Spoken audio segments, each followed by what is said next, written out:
Hello friends, তো আজকে দুপুরের ব্লগে সবাই স্বাগতম। তো আজকে এই দেখো আমার লগে কেটে আছে আমার বাইকটা।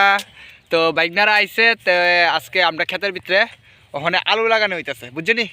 তো দেখতেছে এই ক্ষেতটার ভিতরে আলু লাগানো হইতেছে, তো কিল তুলে হইতেছে। আর আলু বস্তা দিয়ে আনছি, তোমরা সবাই একটু দেখাইতেছি, দাঁড়াও বস্তার থেকে। এই দেখো আলুটি শিকড়াই পড়ছে, তো এই শিকড়লা আলু লাগাইতিবা, যারা তো জানো না অবশ্যই জানো না। আর কোনে বইছি জল খাইতাম, তো জলটা খাইলাম, খাই সেটা ভাবলাম তোমাদের লগে একটু শেয়ার করি, নাইলে তো হইতো না। ঠিক আছে, তো এইদিকে আমার লগে আমার বঞ্জামাই এইদিকে দেখছি নি কাজ করে যাচ্ছি, বঞ্জামাইয়ের একটু কাজ টাজ করার দরকার। আর ইডিট লাগানি হয়ে গেছে গা, ইডি দেখো কিল তুইলা রাখছে। আর বাইক না অতক্ষণ ধরে লাগাইছে, ওখানে এদিকে ক্ষেতের ভিতরে খেলা, ওই দেখো খেলতে আছে, দূরতে আছে। আর এদিকে মা আছে, তো মাও লাগাইতেছে ওই দেখো আলু। আর আমার দিদি ওই দেখো এখানে আলু লাগাইতেছে, বাবু দিকে কিল তুলতেছে। তো আমিও কাজ করছি না জানা তা না, নাইলে ওই দেখো এরা কিন্তু আমার বোন জমিতে ছাড়তোই না। হ্যাঁ, তো ওখানে একটু জিরানোর টাইমটা একটু ব্লগটা করতেছি আর সবাইরে দেখাইতেছি। আর ওইদিকে তো হ্যাঁ কি জানে কইসব বুঝি না, আমি কথা কইতেছি। আর এইদিকে ধান খেত ওই দিয়ে ট্রাক্টর দিচ্ছে না, এই দূরে ট্রাক্টর দিচ্ছে। আর এখানে অন্য কিছু লাগানো হইব, তো এইখানে এই সবটাতেই আলু লাগানো হইতেছে।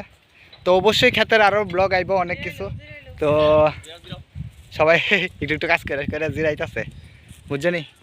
তো এইটা হচ্ছে মেইন কথাটা। আর এদিকে আলু ইডির তিল তোলা হয়েছে, দেখা উপরে ডেউয়ের মতন আছে।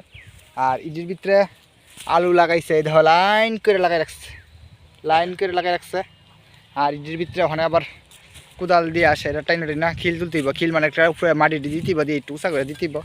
তারপরে তো আরও অনেক কাজ আছে। আর এদিকে দেখো আমার বাইক নিয়ে কিতা করতেছে দুষ্ট, তারা সবাই কিছু করবো নি।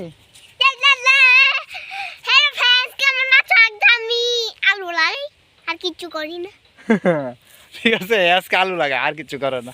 তো সবাই আর কিছু করবো নি, মামা চ্যানেলটা কিতা করতো, লাইক কমেন্ট সাবস্ক্রাইব। হ্যাঁ। তো ঠিক আছে, সবাই আমার ভিডিওটা দেখতে কেমন লাগছে অবশ্যই কইও। আর ভালো লাগলে লাইক করো, কমেন্ট করো। আর যারা যারা এখনো পর্যন্ত আমার চ্যানেলটা সাবস্ক্রাইব করছে না, অবশ্যই সাবস্ক্রাইব করে দিয়া। তো দেখছো নি একটু চলতেছে, আর রোদ্রু কিন্তু প্রচুর উঠছে কাজকর্ম। আর এদিকে সবাই আমি ব্লগ করতেছে, আর দাঁড়া জিরাইতেছে, বুঝিনি? মা আর দিদি দেখো দুজন দাঁড়া রয়েছে, আর লগে আমারও দেখতেছে। হ্যাঁ, স্প্রাইট না খাওয়াই তো, এখানে দোকান নাই, স্প্রাইট জল আছে বোতল, তাই বলে স্প্রাইট না খাওয়াই তো। এই দুষ্টা ফেঁকে নামে না। তো ঠিক আছে, অনেক কাজ শেয়ার করছি। তো শব্দরূপ যে ঠাকুরের আশীর্বাদে হোক, তোমরা সবাই আশীর্বাদ করো যাতে ভালো হয়, হইলে অবশ্যই আবার ব্লকে দেখাবো। ঠিক আছে, টাটা।